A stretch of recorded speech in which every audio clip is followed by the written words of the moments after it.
Hey everyone, welcome to super fast revision series. बच्चों, आज हम करने वाले हैं सर्कल चैप्टर को बहुत रैपिडली रिवाइज, जिसमें उसके सारे थ्योरम और जितनी भी उसके अंदर इंपॉर्टेंट चीजें हैं जो आपके कंसेप्ट में आपको क्वेश्चन सॉल्व करने में मदद करेगी, वो सारी की सारी अगले 5 से 10 मिनट में हम आपके साथ शेयर करने वाले हैं। तो बच्चों, ये है बहुत ज़्यादा रैपिड रिवीजन सीरीज, जहां पर हम बहुत जल्दी आपको सारे कंसेप्ट रिवाइज कराएंगे। सबसे पहले हम आते हैं हमारे टेंजेंट पर।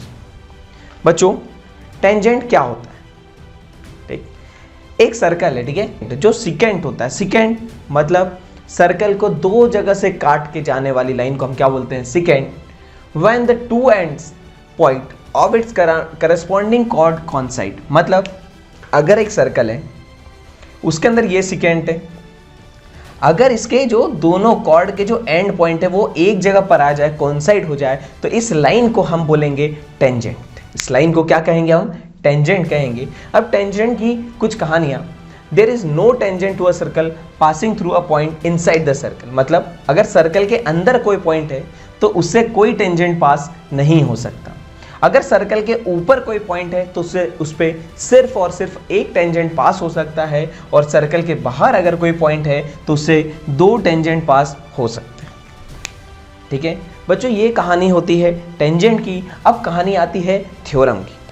सबसे पहले हमारा जो थ्योरम आता है वो आता है, अगर एक सर्कल है उस पर एक टेंजेंट डाला तो वो बोल रहा है कि जो इसकी रेडियस है वो क्या होना चाहिए? हमारे टेंजेंट के परपेंडिकुलर होना चाहिए। हमारे पास थ्योरम है, the tangent at any point of circle is perpendicular to the radius through the point of contact. हमको गिवन क्या है? A circle with centre O, एक सर्कल है with centre O and A B is tangent. A B क्या है? Tangent. और P point पर वो सर्कल को क्या कर रहा है? टच कर रहा है। हमको प्रूव करना है O P is perpendicular to A B. बच्चों, इसका बहुत अच्छा तरीका है, ध्यान से देखना। Construction, take any point Q other than P. P से के अलावा एक पॉइंट क्यू लो जिसको सेंटर से जोड़ दो। अब हमारे पास क्या है? टेक एनी पॉइंट क्यू, ठीक है। Here Q is the point on tangent A B other than the point of contact P. Then Q lies outside the circle. Q कहाँ है? सर्कल के आउटसाइड है। अब देखेंगे ओ क्यू, जो O Q है वो सर्कल को इंटरसेक्ट कर रहा है, कहाँ पर? आर पर।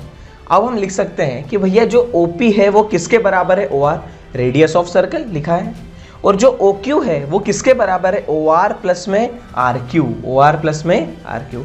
ये साफ साफ बता रहा है कि ओ क्यू बड़ा है ओ आर से, और ओ आर और ओ पी बराबर है, मतलब ओ क्यू बड़ा है ओ पी से। O Q is greater than O P.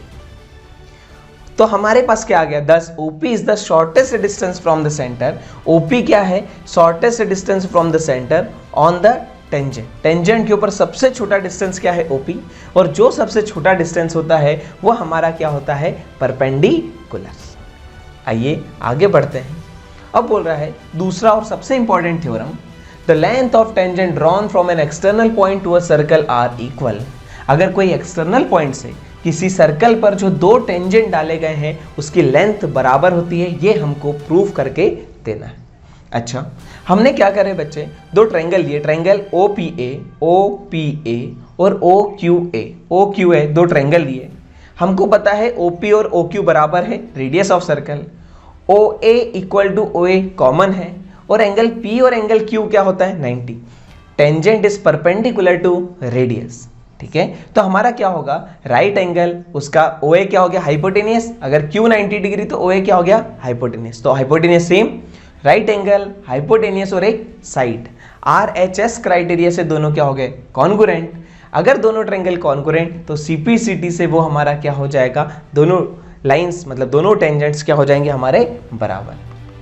ठीक, तो बच्चों इसी के साथ हमारा जो सर्कल चैप्टर है जिसके इंपॉर्टेंट पॉइंट हमने सारे के सारे कवर कर लिए।